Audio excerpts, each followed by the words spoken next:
It's not so much the football games that are giving them fits, it's the potential for increased traffic here on Central Street, along with a lack of parking around the field, potentially causing cars and noise to overflow into the neighborhood on concert nights. Northwestern President Michael Schill spent over 3 hours in the hearing room, facing tough questions from Democrats and Republicans about his response to Northwestern's encampment and alleged incidents of anti-Semitism on campus. The story picks up last month when former volunteer Alicia Bopp put up a Facebook post alleging poor conditions for the animals at Rest Your Paws Pet Refuge.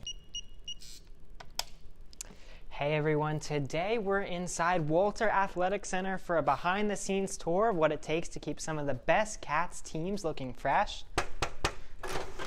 From one of the best to do the job, Becca Hubner. Doctors say the best thing athletes can do is hydrate, hydrate, hydrate at meals and during breaks, or else you could end up in the medical tent with a heat issue. I know you said you don't like polls, but I'm gonna give you one more. The lawsuit says, quote, defendants realized the optics of firing Evanson's blackface of DEI over, quote, progressive social media posts would be problematic, but they had a plan. You feel that this was a intentional, carefully thought out effort to get you fired? Absolutely. There are tons of supplies still here. There are pyramids of water bottles. All the tents are gone, but still food, flags, and posters still litter Deering Meadows. Zach Scher with the Rebuilding Exchange tells me the nonprofit has sold over 250 items from Ryan Field, these section signs being among the most popular. MK Sexy Doughs got even sexier this past weekend as Mary-Kate handed out samples of her bread at the Evanston Farmers Market, and everyone, including me, had rave reviews. For now in Tallahassee, Logan Schiciano, WCTV Eyewitness News.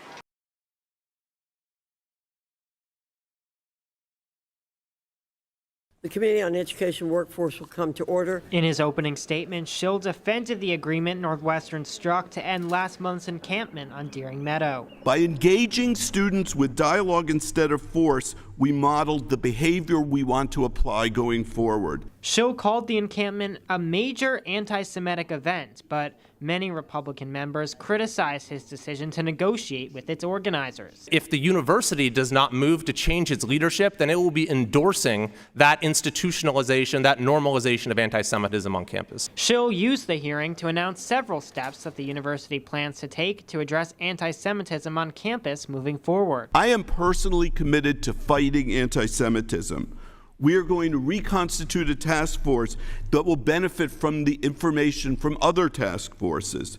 We will revise our student code. We will enhance enforcement. Rutgers president and former NU provost Jonathan Holloway, as well as the UCLA chancellor, also testified, but the bulk of the questions were directed at Schill, who got into a tense exchange with Congresswoman Elise Stefanik. I'm asking the questions, you're answering. Stefanik pointed out Northwestern's failing grade on the Anti-Defamation League's latest anti-Semitism report card. I'm asking, is it a fact that you earned an F and they called for your resignation? I have great respect for the ADL. I am sad that they gave Northwestern But an it's F. true, you got an F. Democrat Susan Wild questioned why Northwestern's Committee on Preventing Anti-Semitism and Hate was not consulted prior to the agreement to end the encampment, a decision that prompted 7 members of that committee to resign. Why did Northwestern fail to consult with that committee before yielding to the demands of the protesters?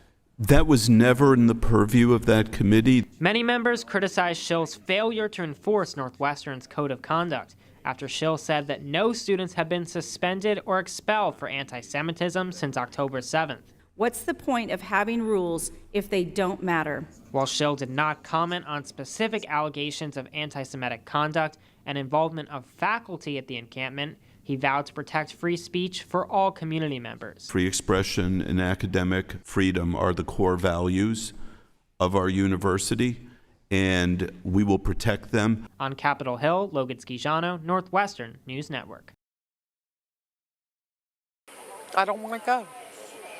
I'm not going to go without a fight. Melanie Payne Powell has owned a mobile home in Lake Bradford Estate since 1997. I bought that mobile home with my husband's death money so that I could keep a roof over our heads. I was homeless 35 years ago. don't ever want to do that again. She and other homeowners say the group that owns the park, Homes of America, has violated Florida's Mobile Home Act by raising rent twice in a calendar year. An increased Payne Powell says she's refusing to pay. I don't feel like they do enough in our park to charge $750. Sometimes, I'm scared when I come home that, I'm going to put the key in and, I'm going to be locked out of my house. On Saturday, homeowners and renters like Stephanie Richardson meeting for the first time together with the organization Manufactured Housing Action. I think it's important to have them all at the meeting because that way they can all listen to each other's stories, build relationships, and build power and numbers to fight back. WCTV has previously reported on the conditions at Lake Bradford Estates, from sewage in one resident's bathtub to roaches in another couple's bed sheets. These are problems that residents say the park's management should address, but haven't. When you bring that to their attention, you don't get a response, so basically it's you taking care of the problem yourself. Now, the Homeowners Association did have a mediation hearing last month with Homes of America, but members say that reached an impasse. That's why homeowners and renters now are looking at new options, both legally and politically. I'm waiting for an eviction notice so that I can take it to court. I don't have a choice. I have to fight. MH Action says it plans to compile residents' complaints and submit them to the Department of Health and Code Enforcement. And our next step from there would be trying to meet with our local officials as well as our state and federal legislators, and maybe even work on some legislation to prevent this kind of thing from happening in the future. WCTV reached out to Lake Bradford Estates Mobile Home Park, and an employee told us they will not provide a statement in response to residents' concerns. In Tallahassee, Logan Schiciano, WCTV Eyewitness News.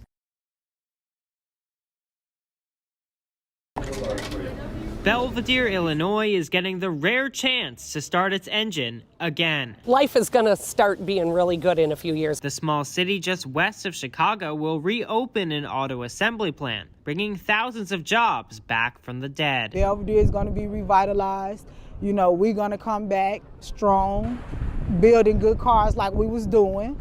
Like they were doing for decades until auto giant Stellantis closed the Jeep Cherokee plant down in late February. I'll admit I was battling depression and anxiety and everything else, and it hurt. Mike Moe is the financial secretary for UAW Local 1268. We spoke with him last year, just before his nightmare became a reality. We are definitely in a little bit of a pickle right now where we definitely need some help.